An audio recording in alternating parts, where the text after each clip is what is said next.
So, having balanced meals is actually the secret to maintaining portion control. So, say I want to eat some tiramisu today along with my Italian dinner at my favorite restaurant. Hello, everyone. I'm Simran Valecha, and welcome to my TED Talk. So, right before I got on here, someone DM'd me asking me how can I lose 10 kilos in a month.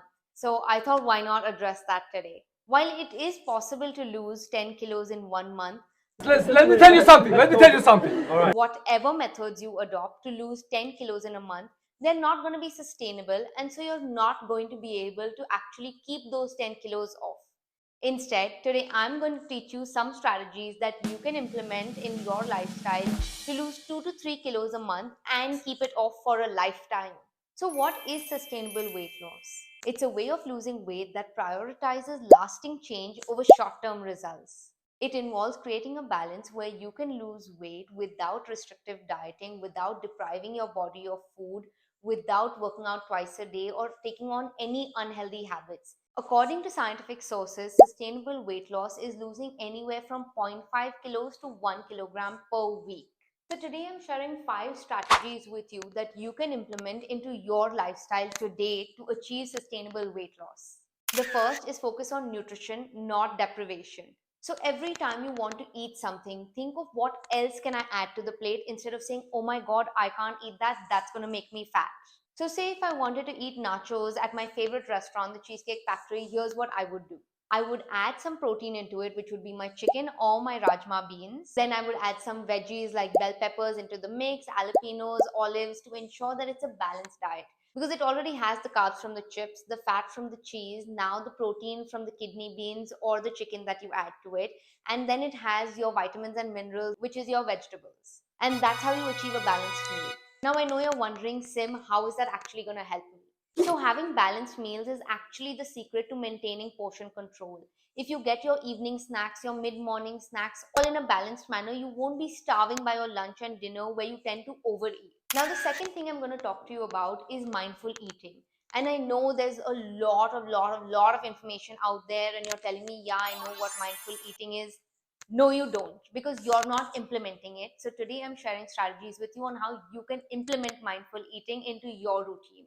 The easiest way to implement mindful eating in your routine is to sit down on your dining table and eat your meal. Don't stand and eat. Don't think about your work while you're eating. Don't watch some violent TV show. Watch something that's happy and cheerful. Definitely do not take working lunches. And the most important thing is to pray and thank God before you start eating your food. I know it's such a silly little thing, but it will really change the way you view food and change your relationship with food. The minute you say, oh, thank you, God, for this food that you've kept on my table, you're expressing gratitude and it's changing the way you think of food. Now you're thinking of it as, okay, I'm so glad I have the ability to eat. I'm so glad that I get to taste this yummy food. I'm so happy that I'm giving my body this fuel that it requires to function and keep up with all the activities that I'm looking forward to today. The third one is meal planning. And mind you, it's very different from meal prepping. I'm not telling you to sit with doggy bags on a Sunday, putting your rice and your vegetables in different boxes and keeping it in the freezer. Sure, if that works for you, go ahead. But all I'm telling you is open up your phone, open the notepad, make a table with Monday to Sunday, write down what your lunch and dinner is going to be, what your breakfast is going to be, what your evening snacks are going to be, something that you can take to office. If you're going to have your evening snack when you're on your train ride back home, carry a fruit, some popcorn, some makhana, some dry fruit, anything that is filling and won't leave you starving till your next meal. So this is how my menu looks on my notes app. It's made for my husband and me, and it's very easy for me to then write down my grocery list and then also share this menu with my cook. The fourth one is going to be a little controversial one because I'm telling you to ditch those protein and granola bars. A lot of them have tons of sugar that we don't account for because we don't want to read labels and then say, oh my God, I spent money on it, now I have to eat it. So overall, I would just say ditch it. Instead, have Greek yogurt, have a protein shake, have your sattu in water, have some hummus, or just have edamame or peas. The fifth one is practice the 80-20 rule, and I live by this. 80% try to be on track and 20% indulge and live your best life. But that also means not having cheat meals, not planning for it. Give your body and mind the ability to eat what it wants when it wants.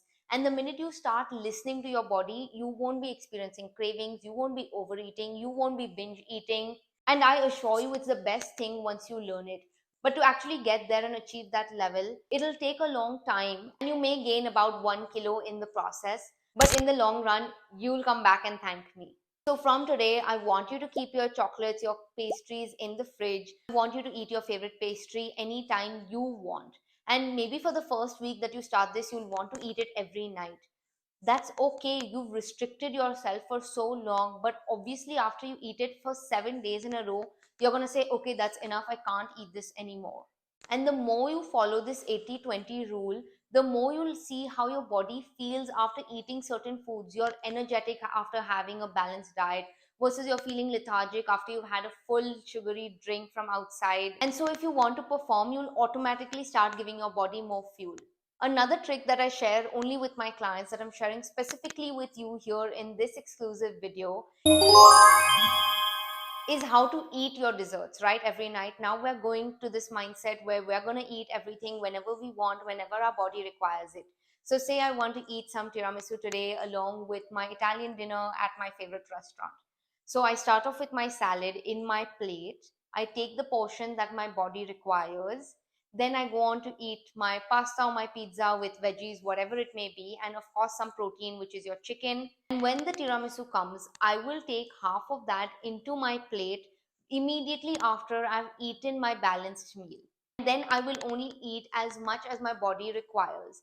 When you eat it immediately after your balanced meal, you're not going to be that hungry to eat the entire tiramisu. You're only going to eat as much as your body actually can after eating an entire balanced meal. And if you're still not able to stop at the right portion, the easiest way to understand is to order the tiramisu with the dinner, put it in your dinner plate with everything else. I know you may not want to mix it, so you can keep it on the bowl separately, but only the space that you have left in the plate goes towards your dessert. The last and the final thing I'm going to share with you today is focus on your mindless eating triggers. A lot of us are scrolling through Instagram while we're eating or watching a show and eating, and we keep on eating because we're so engrossed in the show and are not focusing. Say when you have a bad day and you're stressed, you're just grabbing a tub of ice cream and you're going on and on and on. Write down these triggers in a notebook, and then slowly, every time this happens again, make a conscious effort in your mind. Hey, I wrote down this is my trigger. So today I'm going to make a conscious decision and find another way to cope with this situation. I usually tell my clients that, okay, if you do have this habit, try to build a positive reinforcement from that. So, if I have a habit of scrolling on Instagram and eating chocolate mindlessly, now the new habit that I will link through scrolling on Instagram mindlessly is walking and scrolling on Instagram, right? So, I'm still doing what I'm already doing, but I'm adding some activity to it. So, this is essentially how you can sustainably lose 2 to 3 kilos a month without any stress, without any guilt, without any additional extra lifting the mountain effort. And of course, if you enjoyed my TED talk, let me know in the comments so then I can make an episode 2 for